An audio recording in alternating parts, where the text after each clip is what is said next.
এই বিলের যে দুর্নীতি শুরু হয়েছে, আমি দুর্নীতি বলতে বাধ্য হচ্ছি, এখনো আমি ভিতরে যাই নাই।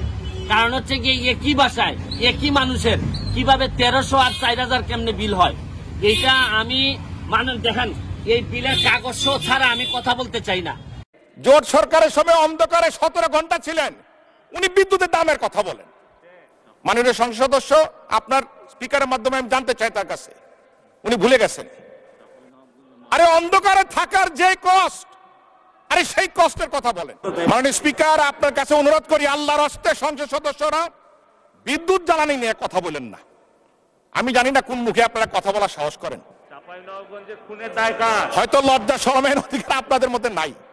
মাননীয় সদস্য জনাব সৈয়দ সাইদুল হক হবিগঞ্জ 4 সম্পূরক প্রশ্ন। স্পিকার, শুরু করিতেছি মহান আল্লাহর নামে, যিনি পরম করুণাময় এবং অত্যন্ত দয়ালু। প্রথমেই আমার যে জিনিসটা নিয়ে খুব কষ্ট হয়েছিল মাননীয় স্পিকার, কেন আমার বিরুদ্ধে এইরকম নির্যাতন চলতেছে, মাননীয় মন্ত্রীর দৃষ্টি আকর্ষণ করে বলছি, দেখেন আপনারা এই যে মানুষের যে দীর্ঘ নিঃশ্বাস, এই নেত্রীর নাম ব্যবহার করে উপরে নেত্রীর নাম দিয়ে এই যে আপনারা ভৌতিক বিল দেওয়া শুরু করছেন, এইটা শুনেন। সকালবেলা উঠে যে গার্জিয়ান যে 1500 টাকার বিলের জায়গায় যে 3000 3500 টাকা বিল দেখে, তার জীবন তো এইভাবেই শেষ হয়ে যাচ্ছে। আরে ধর্ষণ কি খালি মহিলাদের হয়? এই বিদ্যুৎ বিলের ধর্ষণ হচ্ছে না? এই যেটা হওয়ার কথা 1300, এইটারে 3500 5000 করে বিল মারতেছেন, মানে আর বাঁচার কোনো পথ নাই। কারণ প্রাতিষ্ঠানিক দুর্নীতি যখন আপনি অবস্থান নিয়ে নেয়, তখন আমাদের যারা জনগণ আছে, জনগণের 12টা বেজে। এই যে দেখেন, আমি কাগজপত্র ছাড়া একটা কথাও বলছি না। এইভাবে যদি চলতে থাকে, আমি মাননীয় প্রাইম মিনিস্টারের দৃষ্টি আকর্ষণ করে বলছি, এরা কিন্তু 12টা বাজায় ছাইড়া দিবে জনগণের। এদের কাছ থেকে কিন্তু বাঁচার কোনো উপায় নাই। কারণ ব্যক্তির বিরুদ্ধে তো মামলা করা যায়, এত বড় প্রতিষ্ঠানের বিরুদ্ধে আপনি মামলা করবেন কিসের ভিত্তিতে?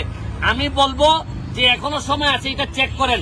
কারণ করোনাকালীন সময়ে এদের বিরুদ্ধে অভিযোগ আসছিল, এরা যা মন ধরে বিল দিছে, পরে আবার কেউ বলে যে ম্যানেজ করছে, অ্যাডজাস্ট করছে। এইভাবে একটা দেশ চলতে পারে না। কারণ আমার তো ব্যারিস্টার মানুষ, আমি বিল দিয়ে দিতে পারবো, অসুবিধা নাই।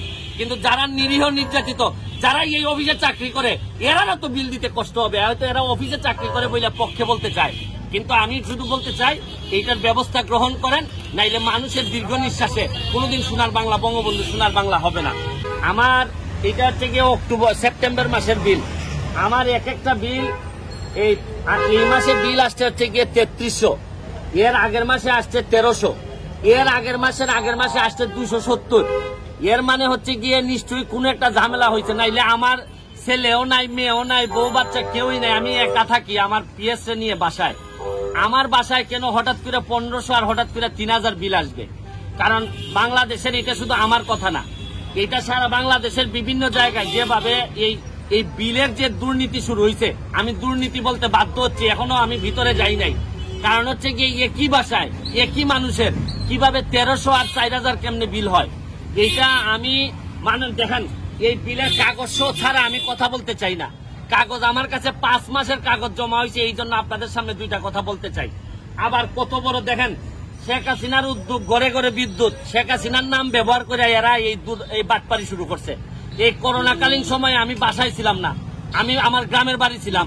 এই গ্রামের বাড়িতে থাকাকালীন সময়ে দেখছি আমার বিল 3500 টাকা বিল আসছে।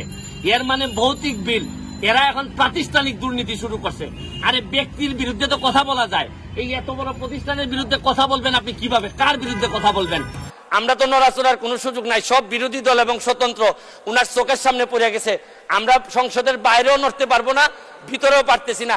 তবে আমি ভয় পাই, মাননীয় প্রধানমন্ত্রীর পিছনে যারা বসছেন, তারা তো সকল ক্ষমতার উৎস, তাদেরকে মাননীয় প্রধানমন্ত্রী সবসময় হয়তো চোখে দেখতে পারেন না। তবে আমার বিশ্বাস, মাননীয় প্রধানমন্ত্রী আমাদেরকে যেভাবে দেখবেন, পিছনে যারা আছে এদেরকে যদি একটু চেক করেন, তাহলে